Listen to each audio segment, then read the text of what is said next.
மறக்காம சர்ப்ரைஸ் பண்ணுங்க. Thank you. Welcome to Chapter 10, Comparison, which is going to be the first chapter in this new part on solving techniques. And yeah, so comparison is basically just a fancy way of saying that you're going to be comparing two or more variations that look similar. This is something that you sometimes need to do when you're calculating in a game and especially in studies. And I just wanted to dedicate a chapter to it because I think it's a pretty important skill to work on if you're not used to it. So let's take this first example here, which is a study composed by a really fantastic composer, Pocosians. And here this is white to play and win. And if we just take stock of what's happening, both sides have their passed pawns. Black has a very far advanced passed pawn here on c3 that is about to promote. White's knight seems to be too far away to reach this pawn. And so it seems like what's going to happen here is white is going to have to move the knight out of the way of the pawn while black plays c2, and then white will promote, black will promote second, and from there white will have to find some way to win. But how do we decide which square to move the knight to? So this is where comparison comes into play, because we can move the knight to e7, f6, or h6. All of these moves get out of the way of the pawn, but only one of them is going to be correct, because this is an endgame study and there's only one solution. And if this was a game, you would still want to be really, really precise. You wouldn't just want to choose randomly. You'd want to figure out which one of these three moves is the best. So how do you do this? Well, my recommendation is to try to remain flexible and basically start with one, see if you can find a win, and try to see how it compares with the other moves. Now, logically, we can kind of rule out knight h6. It doesn't seem to make a whole lot of sense in this position to move the knight away from the action. Black's king and queen are going to be on the queen side here, so the knight on h6 feels very, very far. So essentially, white is choosing here between knight e7 and knight f6. Black will play c2, white will promote, black will promote, and from there it's white to play and win with both queens on the board. Now, normally queen and knight against queen is a drawn endgame. But since this is a study, we know there's some kind of solution. We know that white should be winning in one of these variations by force. And here is where, okay, it gets pretty challenging. This is where you have to calculate, look for ideas, and try to see if you can spot the difference between putting the knight on e7 or putting the knight on f6. If you'd like to practice now and pause the video, I would definitely encourage you to do that. But for now, we'll just move on and take a look at the solution. So let's start analyzing this one a bit. We'll put the knight on f6, just choosing randomly here. Let's say black pushes c2, white plays g8 equals queen, black plays c1 equals queen. How can white win from here? Well, clearly it has to happen with checks. Otherwise, we just have a drawn endgame. White has a lot of checks to choose from. It's not so obvious which check is correct, but we can choose between queen e8, queen to d5, queen to b3, and so on. Lots of checks in the position. And it makes sense to look for checks that pose problems to the king and don't let the king come towards the queen on c1. If we imagine we give queen e8 check, for example, and black's king is allowed to start shuffling down towards the queen on c1, and the king is just going to defend the queen and we're not really going to be able to win. So queen b3 check makes a lot of sense, as this kind of stops black's king from reaching the queen.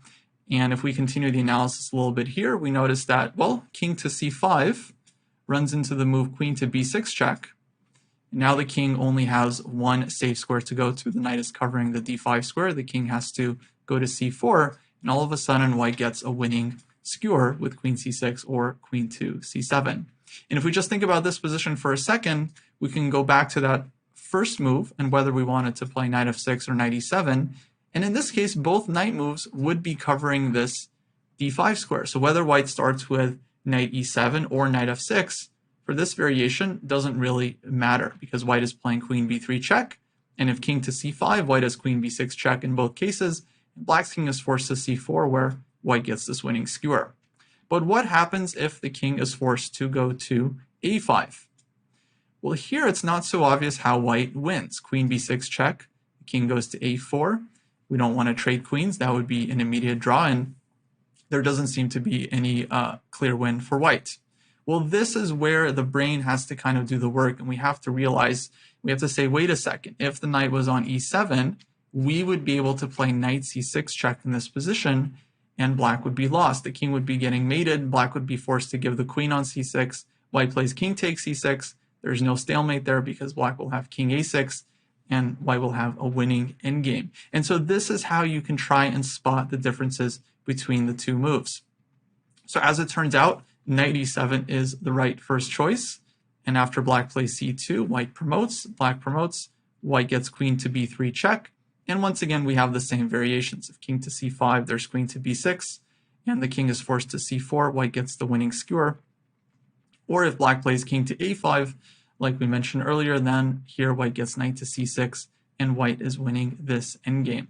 So a really, really tough problem to figure out just by guessing. Maybe you could say intuitively, you want knight e7 to bring it closer to the king, but without calculating it out, you're never going to be fully sure in a puzzle or in a game, which is why it's really, really important to delve as deep into the variations as you can and try to see if you can notice the differences.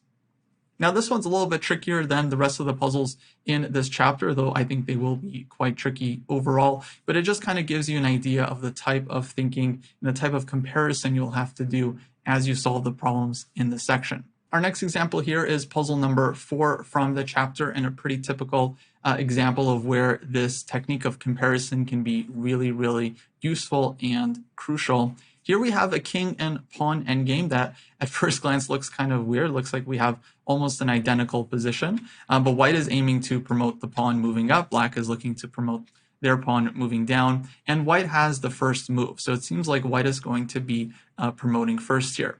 But the question is where to put the king. Once again, we have the advantage of knowing that this is a study, meaning that there is one exact solution, but that also tells us that there's multiple wrong moves here, and only one king move is actually winning. So how do we figure out which king move is correct? Well, this is where you just have to start looking at different variations and just trying to come up with any differences you can find between the lines in order to figure out which move works and which move doesn't. And here is something really important to keep in mind. You're not just looking for the solution when you're doing this kind of work. You're looking for ways that white can win, but you're also looking to discount other variations. For example, if you can prove that king f5 doesn't win and king f6 doesn't win and so on, if you can eliminate every single move except for king h6, for example, then you'll know that king h6 is the right move. So this is not just about finding the right idea. This is also about eliminating variations because you know that only one can really work in the end. So here's where it's very important to just try different stuff out and start calculating. And I think white basically has two main moves here that I would consider, and those are the moves king f5 and king h5. Now, why are we choosing between these two moves? Well, this move attacks black's g-pawn. So, for example, if we make a move like king to f7, let's just analyze this one, and black plays, let's say, king to f2 here, bringing the king forward. Well, then when white pushes g6, black is pushing g3, white pushes g7, black pushes g2. Seems like both sides are promoting at the exact same time, and black is making a draw. So this is where these moves king f5 and king h5 come in, because if white is able to attack the g-pawn, well, here the difference is that black is forced to put the king either on f3 or h3, let's say king to f3, and here when white pushes the g-pawn and pushes, black's king is not supporting the g-pawn all the way down, and here when white promotes first, black is not able to promote in time. And in fact, white is winning this endgame because the queen will be able to win against black's remaining king and pawn. After king f2 check, king f2, for example, we have queen a2 check. The queen will get in closer via checks, and one day the king will come in and white will be able to win by force. But here we see that king f5 seems very promising, but king h5 also feels correct. Here we're just attacking the pawn on g4. Once again, black is forced to play either king f3 or king h3 to get out of the way. Let's say this one. And once again, when white pushes the pawn, it seems like white is the one that's promoting first and winning the game. So this is where white has to once again figure out what is the difference between these two variations. Only one of these two moves can be winning, either king f5 or king h5. One of them, as it turns out, does not work, and it's up to you as the solver to figure out which one. And the more accurate you can be in this kind of situation, I think the better off you'll be in your overall chess career. With that, let me give you now a chance to pause the video, try to think for yourself, try to see the difference between the two variations. One of these lines does not work. Black does have a defense and doesn't have to lose the game. So it's up to you to figure out which one of these two moves is winning, King F5 or King H5. Okay, so if you want more time, definitely keep that video paused. Well, as it turns out, if white starts with King to H5 and black plays King to H3 and we play out the rest of this line, there turns out to be a very devious trick. After G7 and G2, white promotes to a queen. Black can go ahead and promote as well. Because as it turns out, if white plays queen takes G1 here, we are going to have a stalemate on the board. And just like that, black draws the game. If white does not take on G1, then black has a queen in the position and is totally fine. And just like that, white doesn't win. Now you might wonder, well, what if white had under-promoted to a rook? In this case, black would just play king to H2, followed by G1 equals queen, and white would be forced to give up the rook. White isn't able to win that with black's king and pawn so far advanced. So this variation doesn't work because of this fantastic stalemate trick. Instead, King F5 is the right move, because here black once again needs to get out of the way in a way that keeps the pawn on G4 defended. So King H3, King F3, King H4, none of these moves really matter from here, as when white promotes in this variation, black does not have the same stalemate trick, G1 equals queen. White just takes this one and wins the endgame. And once again, if king to H2, then white's queen has enough time to slowly work its way in, and white will be winning this endgame with the queen against the knight pawn. So a really cool puzzle, because at first glance it looks like we have so many moves how to choose from them all, but once you start getting into the variations and start breaking them down, you can find these differences. And sometimes that's how it plays out. In one variation, there's some kind of miracle save, some miracle stalemate trick, as we saw here. And in the other variation, it turns out that there are no tricks and our side is winning. So it's very important to look for these distinctions in the variations. And it's a challenging thing to do, but I think once you start working on this skill in your calculation, I think you'll find that your analytical skills really start improving quite a bit once you're able to sort through these different variations that really look very similar at first.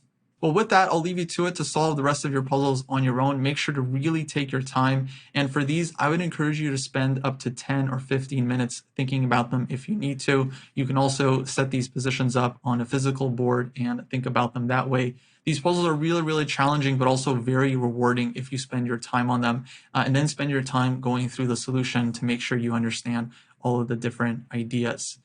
With that, I wish you the best of luck, and I'll see you in the next chapter. Take care.